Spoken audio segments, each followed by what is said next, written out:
Another week ahead of us between the 9th and the 15th of September. We're heading into the eclipses season, so we can already feel the eclipses. Whatever is going to happen over the period of next couple of weeks, we will see like a glimpse of 2025 or what we're going to be facing, what sort of work we will be working on, and how we're going to expand or not. So basically, this is quite an energetic period of time. For us, this is a time this week. It's actually quite a good one, surprisingly. This is probably one of those nicer weeks because as of next week, we're starting the eclipses. So that's going to be a little bit daunting again. However, we start Monday with a lovely energy of Mercury going into Virgo, which is a good thing because this basically allows us to catch up on things that we've been doing, on catching up, on organizing, on being more analytical about getting your shit together really with everything that we have postponed. There is a bit of a tension because Mercury will be making a quincunx with Pluto, so we will feel quite serious about the things that we've been doing and it will be a lot harder for us to think and watch out for gossips during that period. Nevertheless, this also gives us a chance to organize ourselves. Tuesday, we start with a very lovely day. We haven't got many aspects. Mercury will be making a quintil with Jupiter, so that will give us a lovely flow, fun, good communication, maybe speaking to somebody, meeting somebody, having a bit of a break, or working more on your health. As you can hear, I have a bit of a sore throat. On Wednesday, we've got Venus making a quincunx with Saturn, but nevertheless, we do have Moon making a sextile with Venus, so that can give us a little bit of more fun, of something like we can do, but at the same time, we can feel that we can have fun while doing something. The only thing during Wednesday is that we might be lacking help. We might feel like we are lacking help with stuff, like we have to organize ourselves differently. But the good thing is Mercury will be getting out of the shadow. So out of a sudden, we will feel a flow within energy. We will feel a flow within our work, within the things that we've been doing. On top of that, Mercury will be making a lovely sextile with Mars, which is a lovely, fantastic aspect, allowing us to have a good communication, to express ourselves, to have a bit of a speed. There is a little bit of a more emotional attitude to go that goes with it, because Mars is in Cancer. So we might organize something that we feel very emotionally connected to.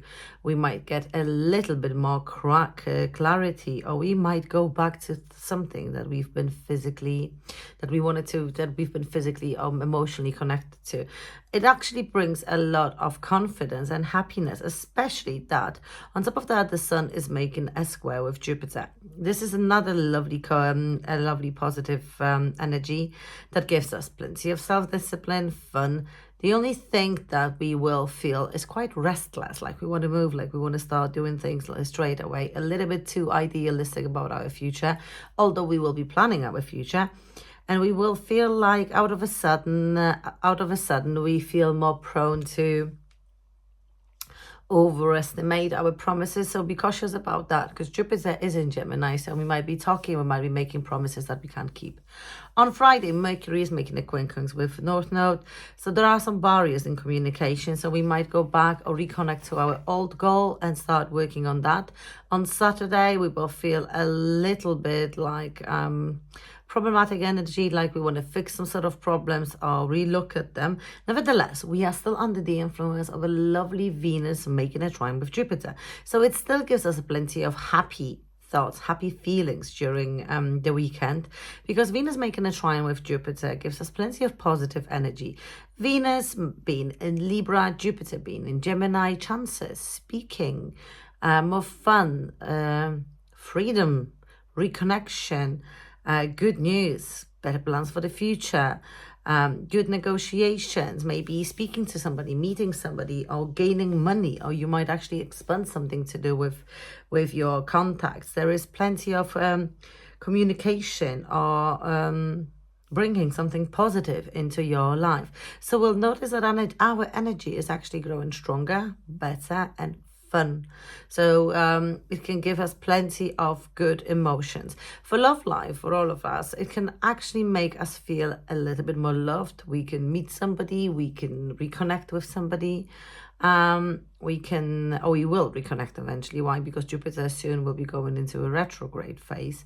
Nevertheless, at this stage, it still isn't. So we will be reconnecting with somebody at some point, but we might meet somebody who can influence our life quite strongly.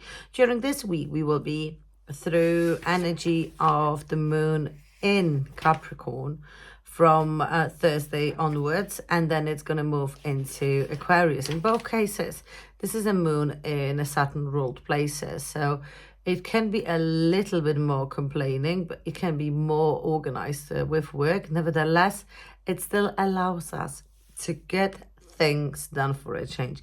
So this is the week when you can catch up on everything. This is the week when you can actually start making changes.